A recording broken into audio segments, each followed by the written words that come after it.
안녕하세요. 세상을 이롭게 하는 남자 온달장군입니다. 오늘은 대화 실종 상태에 있는 요양원 이야기로 여러분들과 함께 하고자 합니다. 여러분들은 여러분들의 부모님이 요양원 신세를 진다고 했을 때 과연 어떤 기준으로 요양원을 선택하나요? 대부분이 시설이 좋거나 또 밥이 잘 나오거나 아마 이런 기준으로 요양원을 선택하는 사람들이 많은 것 같아요. 물론 요양원 선정 기준으로 밥도 중요하고 시설도 중요합니다.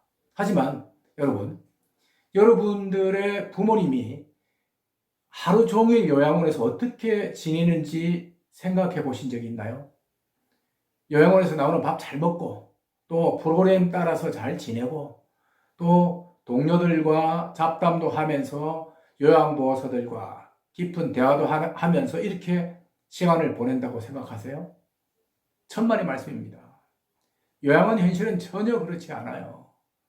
대부분의 요양원 노인들이요, 입에 거미줄을 치고 살고 있습니다. 바로 대화 실종 상태에서 생활을 하고 있다는 겁니다. 요양원에 사람들도 많은데 웬 대화 실종, 대화 단절이냐고요?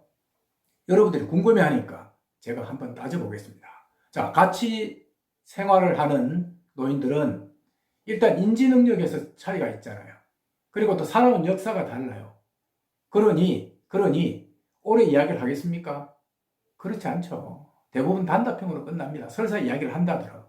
그리고 같은 방에 있는 사람들조차도 마치 옆에 있는 개를 쳐다보듯이 그냥 지나쳐버려요. 이야기를 하지 않습니다.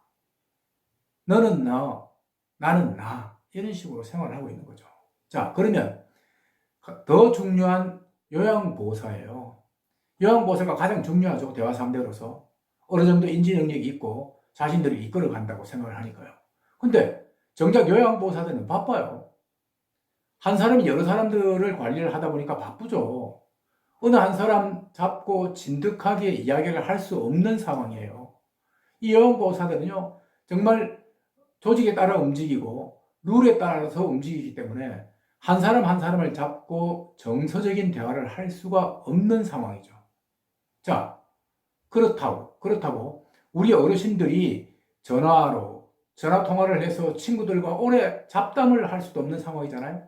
또 가족들이 매일매일 찾아오는 것도 아니지 않습니까? 상황이 이렇다 보니까 점점점 우리 어르신들의 마음의 문이 닫히기 시작하고 입의 문도 닫히기 시작하는 겁니다.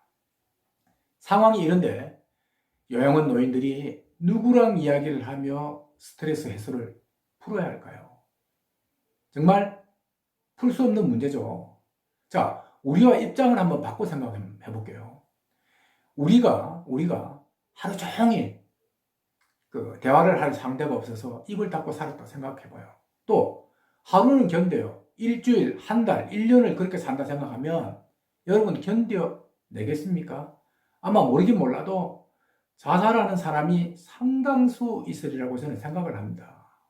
외롭고 고독함을 도저히 견뎌낼 수 없기 때문이에요. 그런데 이런 상황이 지금 요양원에서 벌어지고 있어요. 우리 부모님이, 우리 이웃이 요양원에서 입에 거미줄을 친 채 힘겹게 살아가고 있다는 겁니다. 한마디로 대화 실종, 대화 단절의 세상에서 우리 부모님들이 살아가고 있다는 것입니다. 요양원은요, 우리가 익히 아는 것처럼 죽기 전에는 제 발로 걸어 나갈 수 없는 곳이에요. 정말 무서운 것이죠.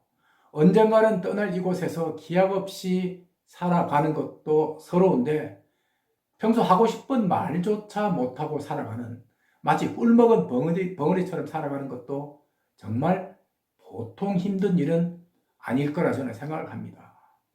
지금 요양원은요, 배 굶기지 않고 또 아픈 것도 더 이상 나쁘지 않게 관리를 해주는 정말 고마운 곳이기도 해요. 하지만 이런 1차적인 욕구 외에도 자신의 마음을 털어놓고 이야기를 할 수 있는 정서적인 대화 분위기 조성도 아주 중요하다고 저는 생각을 합니다. 그래서 여러분들이 요양원을 선택할 때도요, 부모님들을 위한 정서적인 프로그램이 얼마나 있는지 체크해 보는 것도 아주 중요합니다. 단기간이 아닌 아주 오랜 기간을 보낼 곳이라면 단순히 먹고 지내는 일보다 마음을 붙이고 살아갈 수 있는 그런 장소가 우리 부모님 또는 어르신들한테는 꼭 필요한데, 그 재료가 바로 정서적인 대화라는 것입니다. 여러분들이 딱 일주일 또는 딱 한 달간만 어느 누구와도 대화를 하지 않고 지낸다고 생각을 해보세요. 그 고통이 얼마나 크겠습니까? 그 고통을 바로 요양원 노인들, 우리 부모님이 오늘도 겪고 있습니다. 오늘은 여기까지만 하도록 하겠습니다. 고맙습니다.